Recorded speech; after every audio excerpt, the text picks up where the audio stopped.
Glasgow. Okay, so welcome to another corker of an episode, and I can say that up front. We've got an amazing guest for you today, someone who I saw speak, I think more than a year ago, and just thought, oh my gosh, if she came on this podcast, it would be like dream material. I am delighted to actually introduce to you the wonderful Professor Kathleen Riach, or something. She'll say it differently than that. It's Scottish, by the way, but Professor Kathleen Riach is actually a Professor of Organisational Studies at the Adam Smith Business School, which is part of the University of Glasgow, but she's so much more than that. And I want to start with the most recent addition to her biography, which is actually we're in the month of July 2024, and she actually attended yesterday as part of the witness group of the Australian government's inquiry into menopause. So for those of you that are into the current affairs and looking at how menopause, perimenopause, postmenopause is translating across the globe, this is an important inquiry. So before we get into that, Kathleen, can you tell us a little bit more about how it is you find yourself in the space of menopause, not just talking about menopause, but ageism, the workplace in general? How is it you find yourself in this space? Where did it all begin? First of all, thanks so much for having me. It's such a lovely thing to do, especially during summer where there's a bit more time to breathe and reflect and have some interesting conversations. So thanks so much for having me on. So my research for around over 20 years now, I've been interested in ageing and gender in and around the workplace. So broadly speaking, how do we experience growing up and older in work? And how do we negotiate and navigate the inequalities and biases and disruptions that come from that? So really, I'm interested in those lived experiences of ageing and gender in work, and also how organisations and institutions can support them and support people working through their working lives. So that's really what I'm interested in. And just over 10 years ago, I started working with some colleagues looking at menopause in the workplace. Now, at the time, I was based in Melbourne, and very few people in the world were talking about menopause as a workplace issue. And I remember we put in a research grant, so we get try and get funding to do our research, and we didn't get the funding. And some of the feedback we got was really, well, is this really a workplace issue? Now I wish that I'd kept that so I could frame it and say, well, look at us now. Yeah. Because I think in the past 10 years in the UK, but also internationally as well, there's really been a real groundswell of awareness that menopause is an issue for workplace concern, and a real key to utilising and leveraging and helping keep women in the workplace in meaningful and enjoyable and sometimes joyful jobs. So that's really how I found myself there. And since 2013, I've been incredibly fortunate because I've had the opportunity to work with medics, with healthcare scientists, with public organisations, with governments, with corporates, with small businesses, and lots and thousands of women and stakeholders in terms of thinking about how we can make menopause issue on the organisational agenda, but also how we can make lives livable and enjoyable for women, to keep women in work and keep women in meaningful work that they actually enjoy throughout their lives. Oh yeah, I mean, it's just music to my ears, because I mean, I heard you speak at the international, I think it was an International Menopause Society. It was like a panel discussion, and I just thought, yeah, that is exactly right. These are all the sound bites that, myself and June Potts are saying to organisations. But still, sort of like a decade later, I mean, thank you for all that like groundbreaking work, genuinely, because I don't think we would be talking about it to the extent that we are in 2024. I know people sort of say about a lot of the celebrities have put it on the agenda. I would actually like to say a lot of people in the academic world, such as yourself, have trailblazed that, so that we do have a platform on which more of us can, legitimately talk about it. But, to throw the elephant into the room gently, why is it that 70% of organisations are yet to provide any meaningful support if we've been talking about it for a decade? What do you think is causing that reluctance and that maybe possible apathy to getting stuck into it? Yeah, I think that's a really great question. And sometimes on your good days, when you kind of dedicate your life to researching something, sometimes on your good days you're like, Great, it's fantastic. There has been some impact and then, you know, you see the statistics that are pretty damning in terms of saying, well, we're actually really just touching the surface of the water here. In terms of menopausal support. And I think there's a number of aspects at play here. I think the first thing is to consider, well, what is menopausal support? What do we mean by menopausal support? Are we actually talking about the existence of policies in place that suggest that there's an awareness about menopause? Or are we actually talking about meaningful practices that provide safe and inclusive and generative environments for women whilst they go through menopause? And I think it's really important to separate them out, because sometimes you have places that have policies, and you'll know this from your work and from June's work. They have policies and they've ticked the box and they think that's it done. And it's not really. If anything, it's kind of more insulting to have the policy and not the actual everyday practice. And so there's those aspects. But then there's also organisations, and I come across these organisations every day where they say, oh, we don't really have anything for menopause. But actually, when you look, it's a very culturally inclusive environment. Women feel free to disclose. They're comfortable and confident that they're going to get the support as and when they need. It's just that it's more organic and it's actually embedded. So it's almost kind of like, you know, inclusion by any other name, where they might not be providing menopause specific support, but they have the infrastructures and the cultures in place that ensure that women feel safe and feel wanted and desired and needed in the workplace, and valued, of course. So I think there's kind of two aspects of it. So the kind of 70% figure, on my bad days, I would say, oh my goodness, people are just being sent, have a cynical hat on and think, actually, we've just got policies, no practice. But on my more optimistic days, I talk to these employers and I think, actually, there is work going on there that's probably not in menopause by any other name. I think the important thing there is that we actually do give it a name, and we do talk about menopause and say, well, actually, women are using your flexible working practice for menopausal transition. So perhaps we should just include it and make sure that we're saying this is for all our employees, including working parents, those experiencing menopausal transition, and those who are going through, you know, other health experiences. So I think there's something about actually almost doing a retrofit where you think you've already got the policies, make it explicit that menopause is there.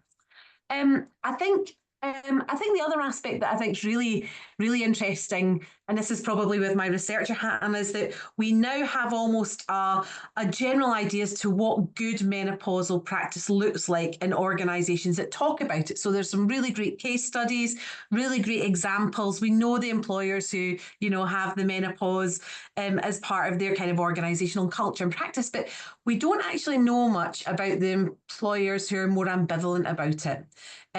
Partly because they're worried about getting shouted down when they say it's not a workplace issue, partly because they're worried about saying something wrong, or they actually genuinely don't think it is a workplace issue. Now, I think sometimes it's very easy to say, well, the law will take care of them in terms of discrimination, but that's actually not good enough, is it?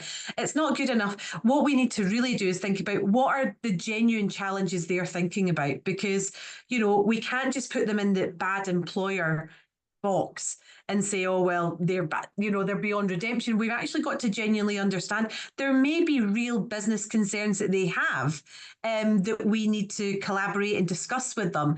There may be real structural issues that we need to kind of work through that mean that the current best practice doesn't fit in their organisation or their particular job roles in their workplace. So I think the other aspect is that I think we need to get better at having those more plural, open discussions with people who are perhaps a bit more ambivalent and cynical about menopausal support. And I guess the question is, where do those conversations happen at the moment?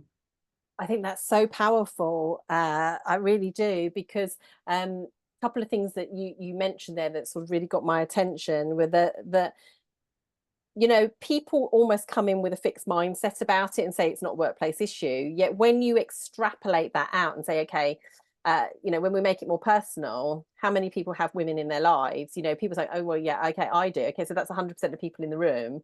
And then we talk about the impact. I was just on a call with one of our current clients, and I'm happy to name check them, Opencast, because they're doing a really fantastic job. And it's all about the cultural change for them. You know, it's more about, it's almost taking the menopause and extrapolating it out, like you say, to everything else. It's those multiple issues that it's feeding into. And for, you know, when we talk about the statistics of women stepping away from relationships or the workplace, actually, are we also talking about the impact on other people who could be part of that equation? So marriages breaking down, people separating, people becoming single unit families. You know, it's all of these sorts of things that people start to go, oh, right, okay, yes, okay, now I can see it. And I think there really is that whole education piece. Like you, I don't think it's fair to go sort of lambasting people. You know, we're very new into this. We're just going to alienate more people with that type of approach. But bringing people in and saying, listen, there's an education piece for all of us. You know, none of us are experts in this. But actually, the more we sit round, and something that June and I find leverages a lot for us is when we engage with the stakeholders first and foremost.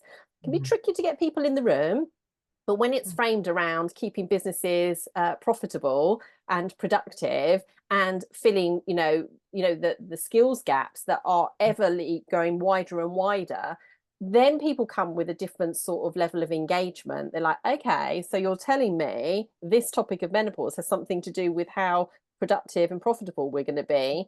Okay, we're at least willing to come and sit around the table. And for us, that's usually the turning point. So I agree with you. I think we need to tread carefully. Let's make as many friends along the way and allies. And I know you're a big fan of allyship, because you talk about that a lot. I suppose what we then lean into is when people go, okay, get it, we don't want to look bad. You know, October's coming up, the month of World Menopause. You know, do we just get one of those accreditation things, or do we just sign up and say we're part of a charity and we're supporting them? Done, everyone. Yeah. I mean, do you have any thoughts about the menopause accreditation processes as opposed to culture, changing culture around women in work? Yeah, I mean, I think the menopause accreditations, it's a really interesting kind of phenomenon that's happened, and I think it's useful to think where this came from. So so it's part of a kind of broader idea of accreditations around equality. So we had back in, I think it was 1991, we had the government thinking about age positive. I don't know if you remember age positive. That's age positive, kind of a part campaign, part soft advocacy, and it was through the Department of Work for Pensions. And the idea was, it wasn't about menopause, it was about kind of an age positive workplace, and that stayed with the government until 2017. And what this actually shows, and then we kind of moved, into later kind of different forms of various kinds of accreditation. And what we kind of see is accreditation is now actually quite a commercialised business. It's a commercial sector. So we're not just talking about government kind of benchmarks. We're actually talking about a business, where it's created as a commodity. And I guess they become a branded commodity for organisations. Now, I'm not for or against commercialisation or branding in any way. I work in a business school, right? So, but what I think is really important is we have to be really careful, because when we have a commodity like an accreditation, what we need to make sure is that the primary task is not simply getting that certificate on your wall, or that branding that you can put on LinkedIn, and that becomes the primary concern, as opposed to using it to transform practice. So I guess my feeling around accreditation is, I think any accreditation scheme with the right conditions and parameters around it can be a really great vehicle for transforming workplace practice. So I genuinely think that it's great in terms of being a vehicle for awareness raising, for education, for communication, for a particular point of getting the conversation started. So I think that's really important. It can shortcut a lot of that. It can also shortcut getting resources, accurate resources, into workplaces and to people, to stakeholders, not just women, as you mentioned, but their partners, their significant others, all the kind of the menopause community that we have, which isn't just women or people who go through menopause. So I think that's really great. I think also the great thing about accreditation I see happen when I talk to organisations that go through menopause accreditation is that it's a really good way of internally leveraging. So we know that resources and organisations are political, and accreditation is a really good way of getting organisations to commit resources. Okay, it's a defined thing that you're working towards. It can be a budget number on a sheet somewhere, and I think that's really important. And when that's done, that also encourages conversations at a more senior level, because essentially money's having to go for it. So I think there's some really important things about accreditation. At the same time, it's not the only way of introducing and embedding menopause policies. And I've seen some great menopause best practice, and they've not even kind of sniffed an accreditation process. They've just went out there, they've looked at resources. There's burgeoning amount of free, great resources available out there. They've used them sensibly. They've given internal resource, so someone in the organisation employed by the organisation to embed them, and it's worked really well. It's also really useful because they're able to keep the momentum going there, because they're not essentially buying something in or see themselves as buying something in. And can I just say on that point, it's about the continuity, isn't it? And that's what we always say in our programs. It's not one and done. Yeah. It's about creating a platform for people to be self-sufficient through the champion role, which we'll talk about a little bit more. You know, it's about being able to keep that going, because that's what keeps people in the workplace. People are very skeptical of something, you know, new shiny badge on the wall, as you say, or an awards ceremony. Actually, for a lot of people, it can feel quite disingenuous. You know, because actually that money could really be used in a way that helps people further. So I agree with you. I think whatever means you want to get to it, we don't do accredited programs, but what we do is the culture change programs, very much leaving people so that they can be self-sufficient, continue that process, be creative with it, you know, because that actually sparks some of the best interactions, the levels of creativity that people are willing to go to. But I did want to come back, because I know you've been involved in it also, the British Standards guidance on menopause, menstruation and menstrual health, but also even broader than that is the International Standards Organisation. Can you tell us a little bit about the place of standards in the conversation of menopause in the workplace? Yeah, absolutely. So I was involved in developing the BSI standard, which it's a really interesting process anyway. So basically the way that it works is that you have a number of people come together. They can be policy, you know, involved in policy. They can come from private, public, third sector organisations. They can be independent experts, self-employed, you know, or academics as well. So, and you're coming together, and basically it's a process of consensus building in terms of how you develop something. And these are guidelines, so they're not kind of mandatory standards, they're guidelines that are going to help as many organisations as possible negotiate their way through being a menopause and menstrual health supported workplace. So it's menopause, menstruation and menstrual health guidelines. And it's a long process. It goes out for public consultation. You go through those responses meticulously, and no one on that body is paid. So it's all voluntary work. Okay. So and then you come up with hopefully a document that is useful, and that can be subject to critique or criticism, but also can start a lot of conversations. And so that's the BSI. That's UK based. Currently, I've just taken up. I was asked to be the role of lead convener for the ISO standard guidelines in a similar role, and that's kind of an even more complicated process, because you've got people from around the world coming together to consensus build and what they think generative menopause and menstrual health supportive workplaces are. Now, if you think about the diversity and plurality of ideas, cultural perceptions, structural governance, policy, you know, health and wellbeing legislation, it's pretty awesome, right? I know, good and bad, but a real head spin, I would imagine. Yeah, and so what you have to do is come together with a generosity of spirit and rigour, and think about how you negotiate your way through that. Now, we're currently at the very beginning stages of this, so kind of watch this space. But I think one of the things that we found has been really interesting is the onboarding that happens, the initial onboarding, actually in terms of the country representation. So making sure that as many countries as possible are on board, because you want everyone in the tent. You want people shouting who are in the tent, right? You don't want them outside, because you're going to be in for a nasty shock at some point. Right from the beginning, you want as many dissenting voices as possible, because that's how you get a rigorous standard, right? That's how you get a rigorous process. And then I guess the second thing that we've done that's been really interesting is that we've developed a kind of learning document where we've asked people from various countries to write down about menopause and menstrual health in their country. So where is it touched upon in legislation? How do people mobilise it in terms of support, in terms of health and well-being, in terms of health insurance? What are the cultural norms and perceptions around gender and age more generally that could help?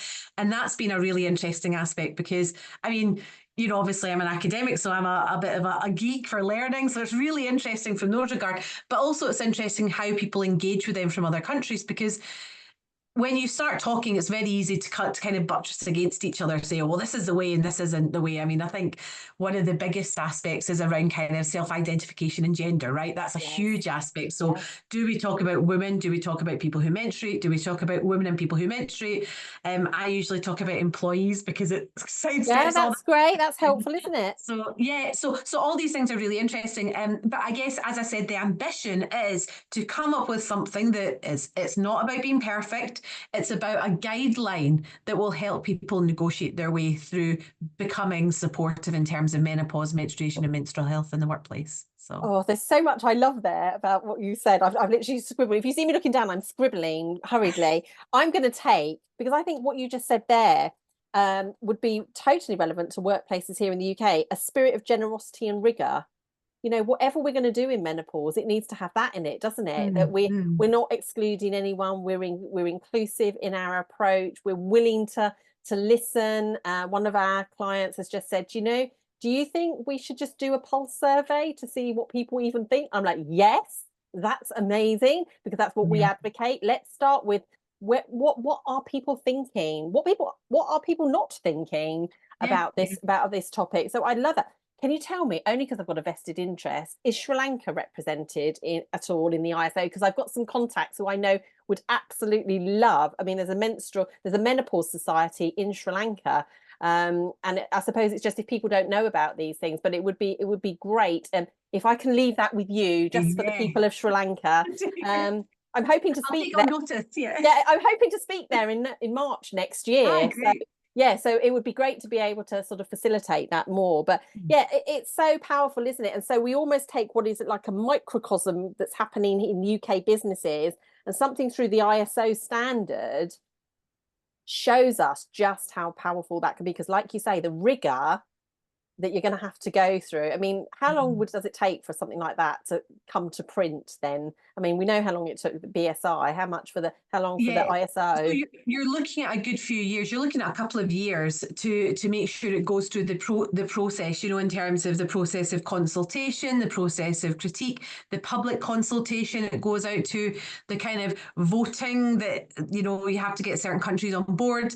Now, that sounds really bureaucratic, but actually the process isn't there to be bureaucratic. The process is there to make sure that you have enough time for those ideas to gestate, to be test driven, to be subject to critique, as I said, and criticism, to go back out there, to listen to as many voices, positive and dissenting, as possible, and come up with something that is, good enough to be an international standards guideline. So yeah, I mean, it's a really exciting thing to be involved in. And I think, even if a country decides not to take up the ISO standard, the fact that it's got to consciously choose not to do that is would perhaps generate some really interesting conversations, right? Yeah. Why wouldn't you opt in? Yeah, that's going to be fascinating. And we do advocate, we say to people all the time, it's not difficult. There are things, the BSI, I think, is a fantastically robust, helpful, insightful document, And it's actually, you know, something that's freely available. You don't have to pay for it. So, you know, why wouldn't you? Again, that's a great question. So since I booked you in, we've had a general election. I don't know if everyone's aware of that. And now we have a Labour government who very much made clear, you know, we've got very, very sort of stoic spokespeople within the Labour Party, most notably people like Carolyn Harris, MP for Swansea, who has done a fantastic job of raising the topic of menopause in the corridors of government. But they have said that any employer with over 250 employees will need to provide data through a government portal to tell the world how they are supporting those people experiencing menopause. And we know that menopause is the tip of the iceberg, because if you're menstruating, you know, there's a whole load of other things coming in there too. So what one piece of advice do you think, or what sort of steer would you give to the Labour government about how they sort of, you know, get going on this now that, you know, to sort of put into action what they were talking about? What one piece of advice would you give to sort of make this powerful enough? Yeah, I mean, I think there's been some really interesting discussions. So I came back. I was based in Melbourne for 8 years, and I came back in 2019 back to the UK. But of course, I always had those UK connections, and I was very in touch with what was happening. But I think the UK has been a really interesting example, and I know that countries are turning to the UK to see how it played out. So I was on a call last week with an organisation from Finland, and they were kind of saying, "Oh, but you know what's happened in the UK?" I've had similar discussion with people from Mexico, from Germany, from all over really, where the UK has become kind of a poster child in terms of what's happened. And you know, it's really interesting the discussions that have been happening at that political level. One of the aspects that I do perhaps think about is, again, this idea of plurality of voice, because sometimes, and this is from employers, is that sometimes it's felt that if you're not explicitly, you know, talking about menopause as a workplace issue, you're almost kind of marginalized or even demonized in terms of saying it, you know, in terms of it, whereas there's a huge amount of complex issues there. So one issue is disclosure, right? The politics of disclosure. And we're talking about the politics of disclosure in terms of disclosing your menopause at a local level, also in terms of reporting structures for organizations. So there's a number of kind of aspects around disclosure there. So I think I think there's that side of it in terms of what's happening in the UK, where we've had some really fantastic vocal championing. But I'd really like to hear the other voices and what they're actually saying, and for us to listen to them and to genuinely listen to their concerns. So one example might be that menopause has been seen as a kind of, it's been attached to menstruation and menstrual health. It's seen as a kind of reproductive life course issue. What would happen if we were to actually circumnavigate that and also think of it as a midlife health and well-being episode? And if we think about it that way, well, who else are we including in the conversation? Now, what happens to men in midlife, right? Now, and I'm interested in aging more broadly, so I'm also interested in aging and masculinity. We not only find that there are health episodes that happen to men at midlife, but we also know instances of depression and mental health is significant. We also find that often it's the time that they experience for the first time, sometimes, lucky them, for the first time, forms of discrimination and marginalisation and bias that can have significant impacts on their mental health and their self-esteem and their worth and how they feel valued in the workplace. Now, I don't want to go down a kind of poor men thesis here, but what I want to suggest is that if we were to start thinking about menopause as part of this broader conversation about how people are marginalised and sidelined in mid to later life, who else would we include in that conversation? And I think, and what other conversations and generative discussions could we have? So I think that's one aspect that I'd suggest. I know you said one piece of advice, but I'm going to say, go for more. Go for more. They can do with all the help they can get. Yeah, so I think that's one aspect there. Kind of, can we also, as well as this great work that's happening in menopause, can we also recenter the kind of aging piece around it and who we include in those conversations? I think the second aspect is perhaps a bit more technical and practical, really related to the Equality Act. So in the UK, we have the Equality Act 2010. That was a really amazing piece of work because it brought around over 100 pieces of legislation together under one umbrella. Yeah, amazing. Fantastic. Really, really impressive. Great for organisations in terms of how they follow it.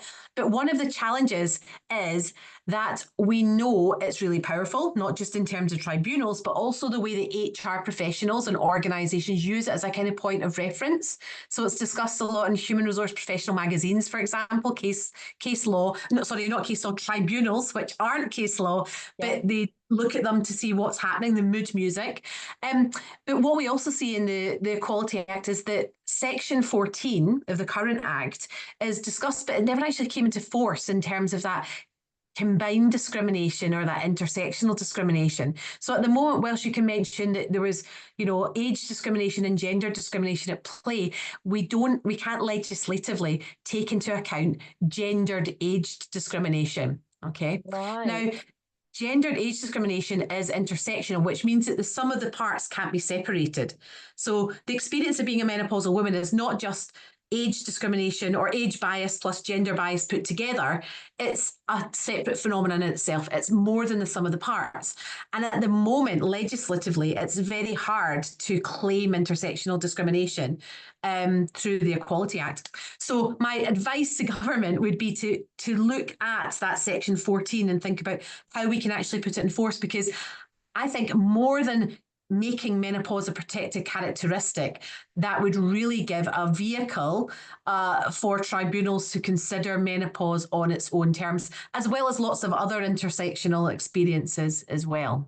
That's fascinating, because I can't put my hands on it right now, but as a member of the British Menopause Society, I know they actually had a case study about a council that they reviewed, a council in Middle England, and it categorically showed gendered ageism, specifically with menopause at the heart of it. And it was like, wow, that is so fascinating. I mean, I can already, if I can play devil's advocate for you, because we're friends, right? But I can hear already the voices of dissent going, oh, great. So if they do that, will that not just make medicalized menopause, or will it not just make menopause, will people look at menopausal women of a certain age or a certain stage as a problem, and therefore, do you know what, we won't recruit women like that, or we'll be happy to let them go? How do you answer that? Because I can just hear them saying that. I don't align with that by myself, but how do we combat that? Because I need to know that.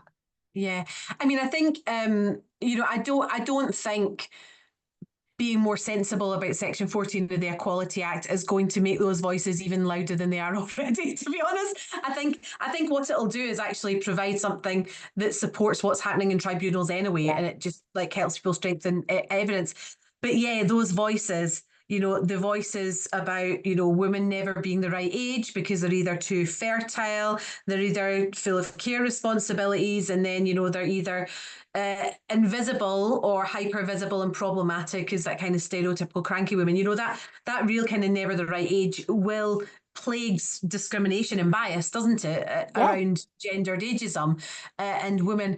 And how do we counter those voices? Well, I think one of the aspects is we need to recognise that it's part of a historical trajectory, right, where women are seen as either invisible, and we know that happens to women in mid to later life. They either become invisible socially, but also in the workplaces, or they're put into positions of my friend and colleague Leanne Kutcher talks about the mothering managers. So kind of uptaking these positions where they look after people, right? Okay, they're the kind of the 1960s secretary kind of stereotype. Yeah. Or they're seen as hyper visible and problematic, the cranky old woman archetype. So, but putting women into dualisms, where have we heard that before? It's really interesting, isn't it? It's like the kind of Madonna whore for the menopausal aged woman. So it's a real kind of issue. So we have to recognise that this comes from somewhere, but we also have to recognise that women when they're usually with an age that correlates usually with the average age you're going through menopause. We know it can happen at any age, but with the average age of menopausal transition is that they are kind of full of resources. They've usually dealt with kind of bias and discrimination before, so they know that the script's skewed, and they have a real arsenal of tactics to how to negotiate them.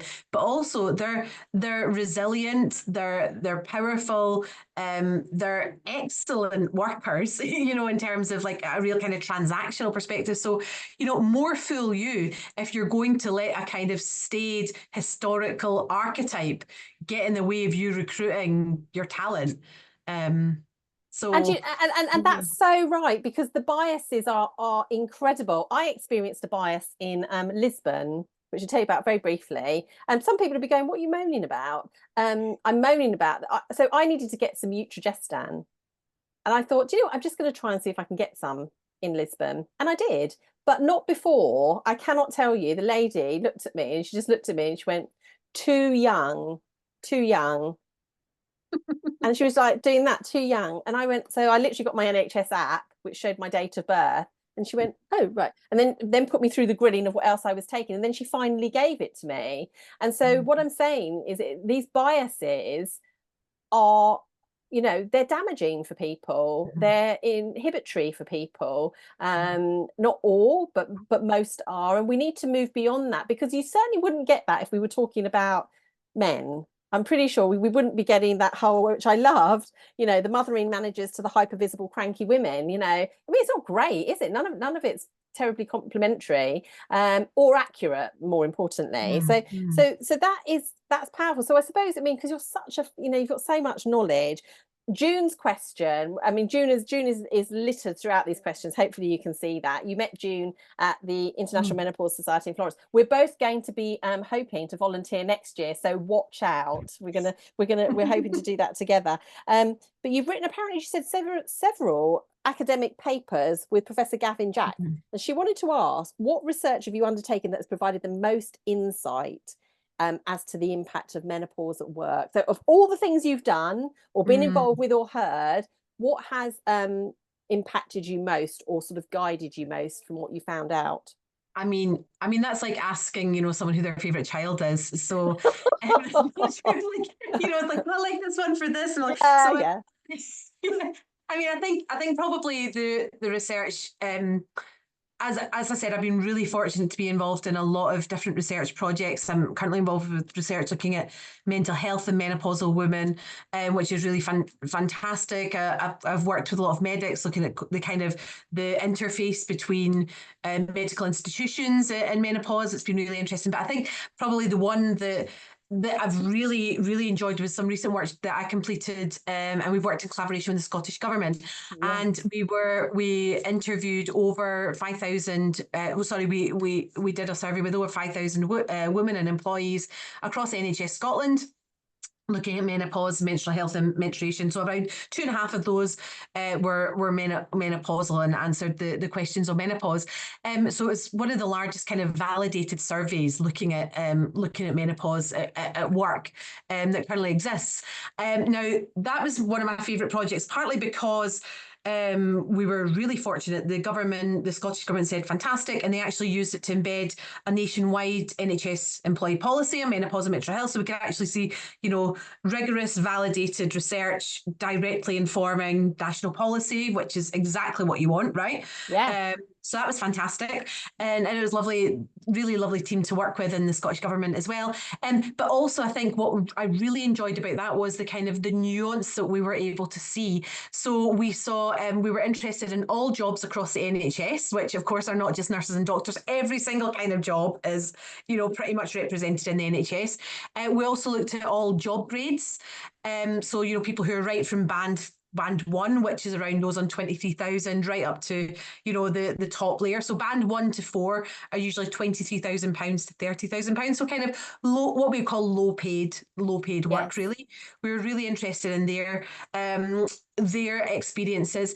And we were also really interested in experiences such as whether you worked in a male-dominated environment. Does that make a difference? Looking for evidence of that, not just kind of intuitive ideas around that, also around disclosure, around part-time work, and also location of work.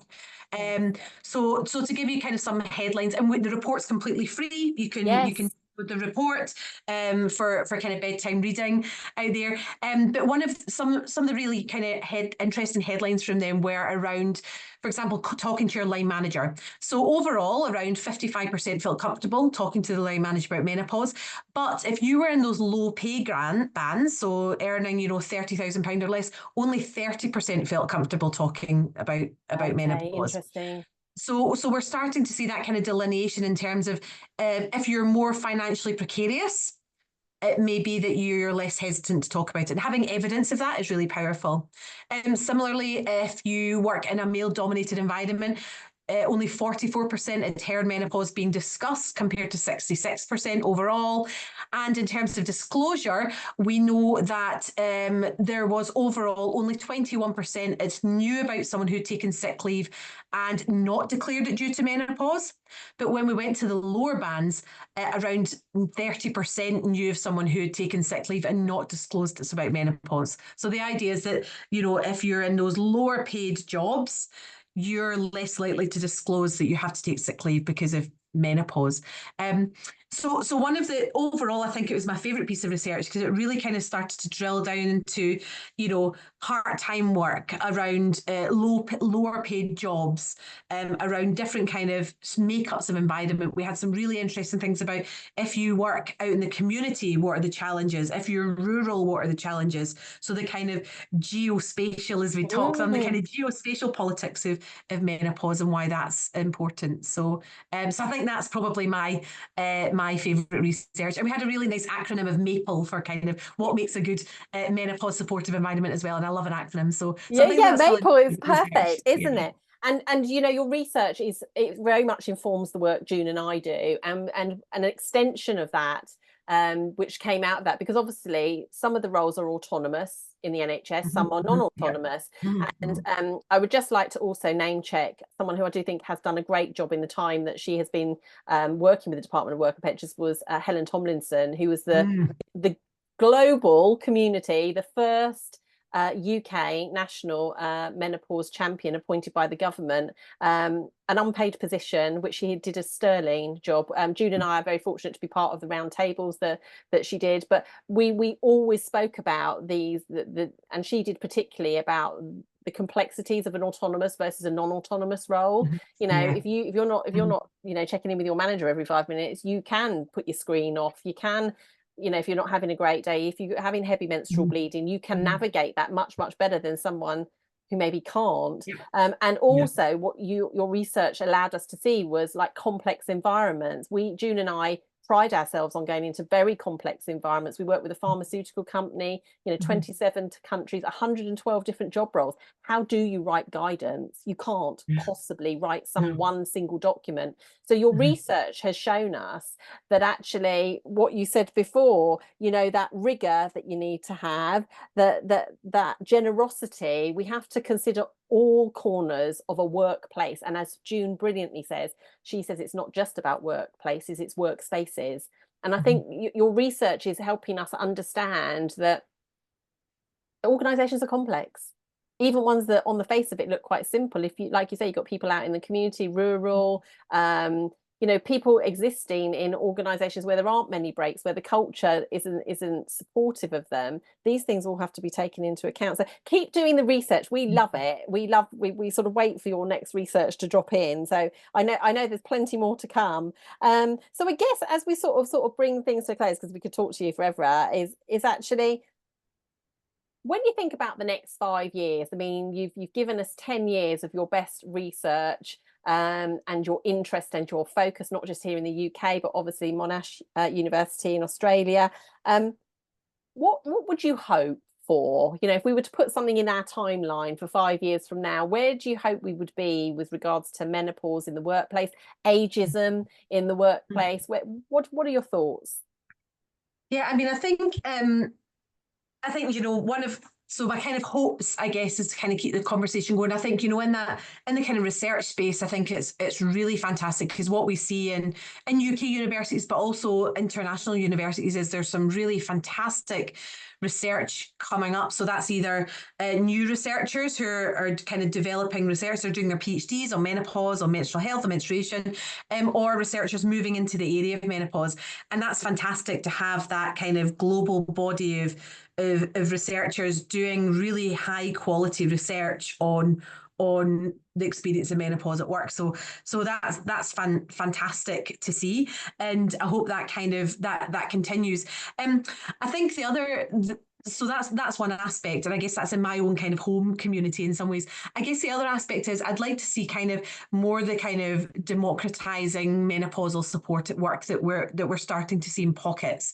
So I think there's been a real, it's been called the menopause revolution, the Davini effect, all these kind of aspects, and we've definitely seen a groundswell, and that's fantastic. But I think we have to be really mindful about who we're leaving behind when we have those conversations, and what bodies we might be leaving behind when we have those conversations, and how we might make sure that they're supported as well, even in the cases where workplaces are ambivalent about supporting them, and how we can help support them and advocate for them and help them advocate for themselves. So some really exciting things I've seen is so Motherwell Football Club, it's a football club up here, they have introduced a programme called Menopausal Goals in partnership with the Scottish Football Association. And what that is a free 8-week programme for women to come to, not to the clinic, not to the workplace, but to the football club, to the actual grounds. And they talk about, menopausal awareness, they learn about menopause. And I think they're really important places for menopausal education awareness to be happening, because what happens there is it's great for menopause awareness and education overall, but what it does is it lets women get information that allows them to be confident, and then they can advocate for themselves in the workplace. I'm not saying that's the best way to do it, but if you give women the right information and the skills to do it and the confidence to do that, then she can go into the workplace and know actually that she's able to do this and know what she's able to ask for. So I think those community programs are really important and can be a way of mediating or a vehicle for making sure that women feel that they have the right to discuss this in their workplace and to ask for that support. Yeah, I think they're probably the key aspects I'd look for. And then I guess, as I said earlier, making sure that we're combining this with a broader discussion about ageism, because I guess I thought naively 20 years ago when I started my PhD in postdoc that, by the time I get older, ageism will be a thing of the past. And if anything, I actually think it's probably worse than it was 20 years ago. I think we're more siloed in our intergenerational encounters. I think we're more divisive in terms of the way that we talk about other groups that we don't associate with. And there is less space in culturally to imagine what it's like to be an older person, because we're kind of bombarded with so much immediate imagery about thinking about the present. So I think I'd really like to see menopause take hold of a broader conversation about age bias and how we're able to use the word again, to generously and generatively think about growing up and older in what is a pretty biased society. So. Yeah, and I think that I really love that, Kat, because when we spoke a little bit offline before, I was saying to you, I'm in my post-menopause phase now. It's actually quite daunting, because it's like, actually, I'm very aware of the narrative of what I should be doing, that society tells me how I should be dressing, how I should be behaving. We know that there are sort of those aspirational sort of titles like being a queenager. That's not how I see myself, but actually trying to formulate how this next seminal chapter of my life, the rest of my life is going to be, is actually a daily bit of work in progress. And so any help that we can give to people who are either stepping into this stage or stepping into the perimenopause stage, actually that whole permission piece is really powerful. And in my work as an executive performance coach, I spend a lot of time with people entering the postmenopause stage, preparing them. And it really is that, preparing them so that they can access their best selves, to feel part of something, to not feel like they're becoming more and more invisible or having to conform to a narrative that society has pushed in front of them. So I think that's really, really powerful. And I would also like to just, again, because I like to get involved in most things. Some of the things I'm involved with, which I think lean in really nicely to what you're saying, is the work that Professor Joyce Harper is doing with University College London to create menopause guidance programs that are going to be freely available for everyone. Yeah. What I absolutely love about what Joyce is doing, because I'm part of that myself, is the inclusion that the lengths that she goes to. I was sat next to someone who couldn't see a screen, and we were talking about including, where in the menopause conversations are people who have partial sightedness or blindness, are they included in that conversation? People who are queer or identify as queer, how are they included in that? So honestly, I love it. It's like a masterclass every time I go. And I think just when I think I know all that I know, it's like, no, you don't. And I'm sort of like back in that learning zone. It's wonderful. And I'd also like to just give some acknowledgement to the work that Nigat Arif is doing with the Health Collective in conjunction with Wellbeing of Women, so Janet Lindsay, whereby they are really looking at those marginalised communities, those intersections of our society, either because of cultural norms, because of social, and economic status. They won't get access to this because they're not in a workplace somewhere. The language barriers are difficult, the cultural barriers, and they are actually getting communities together. So I know that I've introduced a number of communities, Orthodox Jewish communities, because not everyone wants to talk about this explicitly. Some would like the implied message, some don't want any message at all. So the work that they're doing is fantastic as well, to bring communities who sadly are very distrusting of the health systems and often health professionals. So I think there's so much we can do, and even the small organisations that might only have 2 people in them, so much stuff is freely available, and there are portals such as the Help to Grow portal on the government website. It's just a case of clicking a few buttons on your computer. So I think you're right. There's a lot going on. So I suppose the last thing is, like, I know you've got something very exciting coming up. There's something going to be coming out next year. You're bringing out a book. Can you tell us a little bit about the subject of that book? Absolutely. So I'll be bringing a book with Bristol University Press called Working Through Aging, and the book is based on a 10-year study I did. Back in 2010, I spent some time in a financial institution talking to people, interviewing people, and then every 2 years I went back to follow the people, so not the organisation, follow the people through every 2 years and talk about their experiences of growing up and older in and around the workplace. So a really rich insight into how people negotiate these kind of learning journeys, and what the richness that comes from pausing and thinking about those trajectories as well. So that's my current my third child, so to speak, that's coming up. So I think that's really exciting. But I think, just to kind of emphasize your point, and you mentioned some really phenomenal people working in this space to really kind of increase this like democratic movement towards menopause support, which is so important, especially against, as you say, that backdrop of misdiagnosis, underdiagnosis, late diagnosis that many people experience in their lives. I mean, women experience it, but many people who have faced intersectional disadvantage, the experience is often twofold for them. So, by the time they reach menopause, well, no wonder they're not engaging in health-seeking behaviour, because they've been kind of undermined or dismissed throughout their biographies.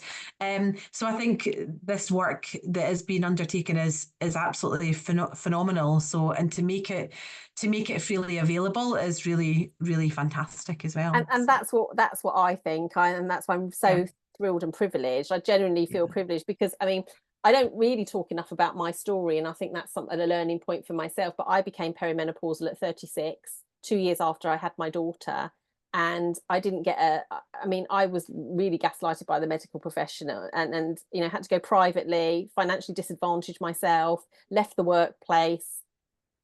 It's fine because I set up this, and so I'm doing what I absolutely love in service of other women. But it's not the same story for so many people, and we hear it on a weekly basis. So a bit like yours, when I asked you about the 70%, those are the moments that I have that sinking feeling like, are we making a difference? The reality is, I don't think we'll ever fully know how much of a difference we're making. I am absolutely certain we're as a community of people making a difference, and maybe people won't know our names, or maybe some people's names are more recognizable or notable than others, but I'm happy and genuinely pleased for every single person who is willing to use their voice in service of themselves, in service of others. Keep going is what I would say. But I suppose I want to know what's going to keep you going, because we need you, Kat. So who inspires you? Let's finish with that positive. Who inspires you and why? Who's that person that keeps that fire going inside of you? Yeah, so I guess there's so many people in that kind of menopausal community, the academic community that we've mentioned that are just they do work. And you're just like, oh, I mean, first of all, you think, how do you sleep? But also kind of like they're really doing things that are sometimes even to the detriment of their own careers, but they just think that it's the right thing to do, and that's really admirable work. So I guess what kind of inspires me, I think, without kind of sounding too sentimental, like I have two children and they're absolutely fantastic, and they do probably make a huge difference to how, or continual difference to how I engage with people, because that's what I'm a social scientist, so my job is to listen to the lived experiences of people, and they let me listen in different ways. So my son Keelan, he is a born extrovert, always really interested in the conversation, in the chats, and I get a lot from the chats that we have, when we're rushing from football to swimming, or they're the best, aren't they? They're the best. They're fantastic, and we live in the west of Scotland in Glasgow, which is still quite a traditional normative masculinity, and it's really interesting to hear how he's 9 now and he negotiates that and navigates that, and we have a lot of discussions, and I think it's not so much about feminism, it's about anti-patriarchy, right? So how do you work against anti-patriarchy? Because frankly, the patriarchy is not working for a vast majority of people, men included, right? Yes. How does he, as a growing man, actually become a kind of advocate of anti-patriarchy? And in turn, that actually really informs my discussions that I have with people when I go into, a construction company and talk about menopause, how do I introduce that? So I think that's my son, and I think my daughter, she's really she's just a really interesting character. She was born, she's 6. She was born at 25 weeks prematurity in Barcelona when I was on a research trip, and she is, we laughed that she was born in a lab because she was in NICU for so long, but she's just her own person, and she's an introvert, not only in a family of extroverts, but also in a world of extroverts where people just won't stop talking and there's lots of noise. And I think it's really interesting to see how, in her particular quiet way, she negotiates the world. And I think it's a really good reminder for me as a born extrovert that how every human carries that kind of unique biography and that unique position. And what we need to do is listen to them in a more intuitive way, rather than drilling them with questions or seeking to forcefully extract connections with them, as an extrovert is wont to do. So I think in both ways, they both inspire me. And then I guess the final source of inspiration, because we get inspiration forever, don't we? Yeah. I guess it's so when I moved back to Scotland from Australia, I started reading a lot about Scottish history and women in Scottish history, right? Oh, wow. And and kind of the unspoken histories and lives of women in Scottish history. Spoiler alert, there's loads of them. They're really interesting. Yeah. Them. But one is in the a couple of hundred years ago in the Jacobite rebellion. So there was like the Jacobite uprising around 1715, and what we see happening there is women, through stealth and their position in society, doing really interesting things to try and subvert the norms at the time. So, for example, they would split their assets. The women in the families would split the assets so that the winning and losing team, no matter who won, in terms of the uprising, wouldn't be able to claim their assets or property. They would sign over property to each other. They would, make sure they convinced courts that the property was theirs rather than their husbands, who were being convicted of, treason. And they did so. And there was this word that they used called carefully obstructive politeness, right? So they used their position as women in society to create this kind of carefully obstructive politeness, where they got where they needed to go through being in the position they were. And I think, if we transfer that 300 years down the line, we see these amazing women transforming how we think about menopause and mid to later lives for women through this kind of carefully obstructive politeness, right? Through knowing where they need to go and thinking how they're going to negotiate tricky stakeholders, how they're going to negotiate, policy, how they're going to negotiate people who are trying to get in their way through this kind of carefully obstructed politeness. So I think those kind of getting inspiration from those like figures of history, but also the ones in the present, are probably where I really find inspiration. Wow, I think that's got to be one of the most memorable answers to that question. How lovely.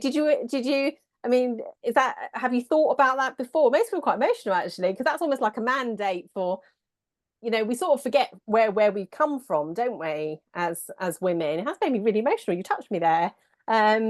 Because you're right. I said to you earlier, like my daughter is about to leave home to go to university, and I just always in my heart, I never want her to experience what I experienced, because I don't think anyone should have to experience that. Anyone, we shouldn't have to justify our existence. We shouldn't have to justify our right to appropriate healthcare. We shouldn't be, gaslighted. I hear it on a weekly basis, but it just puts more fire in my belly when people are told you can't have HRT because you're still menstruating, or you can't have progesterone because you've got the coil, and I sort of think actually the more we can do to, it's not a competition, we'll go further together.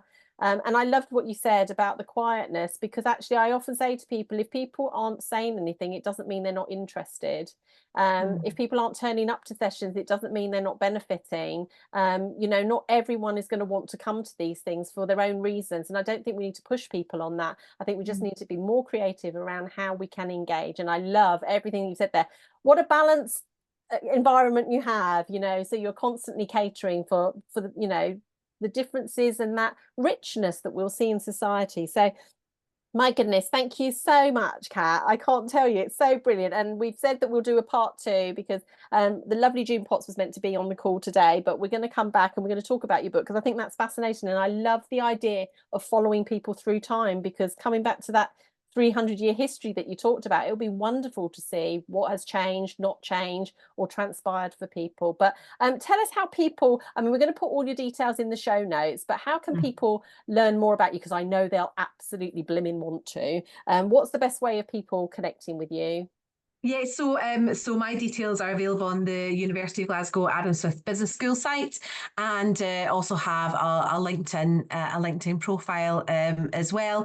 And as I said, the work that we did on menopause and menstrual health at workplace with the Scottish Government, that's available through NHS Scotland, and also those available through the Adam Smith Business School website, in case anyone's interested in reading that report or engaging with that work. Yeah, your profile's great on there, because it gives you links to all your work, your books, your articles, your papers. So, if you want to consume what Kat's doing, go there.